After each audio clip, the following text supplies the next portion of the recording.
Hi friends, travel friendly ആയിട്ടുള്ള ഒരു item കാണിച്ചു തരട്ടെ.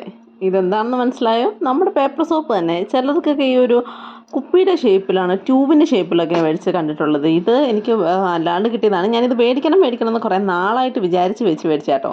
പിന്നെ ഇതിൻ്റെ ടെക്സ്ചർ എനിക്ക് നല്ലപോലെ ഇഷ്ടപ്പെട്ടിട്ടുണ്ട്. അതുകൊണ്ട് തന്നെ ആ ടെക്സ്ചർ ഞാൻ ജസ്റ്റ് ഒന്ന് കടിച്ചുകൂടി നോക്കിട്ടോ, ഒരു സാറ്റിസ്ഫാക്ഷന് വേണ്ടി മാത്രം. അപ്പം എന്തായാലും അടിപൊളിയായിട്ട് തോന്നിയിട്ടുണ്ട്. ഈ സംഭവം എന്തായാലും ഒന്ന് പരീക്ഷ നോക്കണം വിചാരിച്ച് തന്നെ മേടിച്ചാണ് കേട്ടോ. നിങ്ങൾക്ക് ഓർമ്മയുണ്ടെന്നുള്ള ഒരു വീക്കെൻഡ് ഷോപ്പിങ്ങിന് മേടിച്ച് അത് അതിനകത്തുണ്ട്. പരീക്ഷ നിങ്ങളെയും കാണിക്കണമെന്ന് വിചാരിച്ചതാണ്. പിന്നെ ഞാൻ ആ കാര്യം കൊണ്ടുപോയി. പക്ഷേ ഈ സംഭവം അടിപൊളിയായിട്ടോ. ഞാനിത് കയ്യിലോട്ട് വെച്ച് കുറച്ച് വെള്ളം ഒഴിച്ചപ്പോഴത്തേന് ഇതങ്ങ് ഡയലൂട്ടായി. ഇത് വേറെ കറക്റ്റ് സോപ്പായി. ഇത് ആ 2 ഷീറ്റ് എടുത്തതിൽ എൻ്റെ കൈ മൊത്തം കഴുകാനുള്ള ഇതുണ്ടായിരുന്നു. ട്രാവൽ ഫ്രണ്ട്ലി ആയിട്ട് എന്തായാലും നമുക്ക് ഉപയോഗിക്കാൻ പറ്റിയ അടിപൊളി ഐറ്റമാണ് കേട്ടോ. അപ്പോൾ വാഷ് ചെയ്തെടുത്തപ്പോഴും സംഭവം സൂപ്പറായിട്ടുണ്ട്. ഒരു റിഫ്രഷിങ് സ്മെല്ലും കൂടിയുണ്ട്. അങ്ങനെ എന്ത് മണമെന്ന് എടുത്തു പറയാനായിട്ട് എനിക്ക് മനസ്സിലായില്ല. എന്തായാലും കൊള്ളാം, അടിപൊളി സാധനമാണ്. എല്ലാവരും ഒന്ന് പരീക്ഷിച്ച് നോക്കണേ. Okay, bye.